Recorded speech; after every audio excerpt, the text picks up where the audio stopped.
Some ghost stories aren't scary because of the spirits. They're scary because of what happened to real people.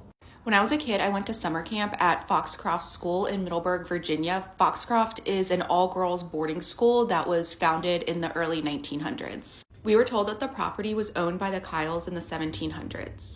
The story goes that Mrs. Kyle went crazy and was chained in the attic for her safety and likely those of others. One day she escaped. As she was making her way down the stairs, she either tripped and broke her neck and died or was shot. The legend of Mrs. Kyle was born. When Foxcroft opened, the founder, Miss Charlotte, began experiencing hauntings that she attributed to Mrs. Kyle. Knowing the legend that Mrs. Kyle was likely buried in an unmarked grave in the orchard, Miss Charlotte took a few students and began to look for the remains. Miss Charlotte and her students found bones, including a skull with a bullet hole in the head.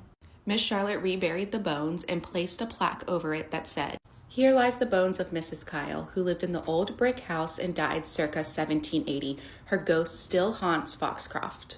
The last part of the story we were told is if you touch that plaque, something terrible will happen to you. What is likely true, though, is that Mrs. Kyle went insane after childbirth, which today sounds a lot less like insanity and a lot more like a woman suffering from postpartum depression or postpartum psychosis. Maybe instead of a monster, this is a woman who was suffering deeply. Her pain was turned into a story to scare children. Sometimes the real tragedy is how history tells women's stories.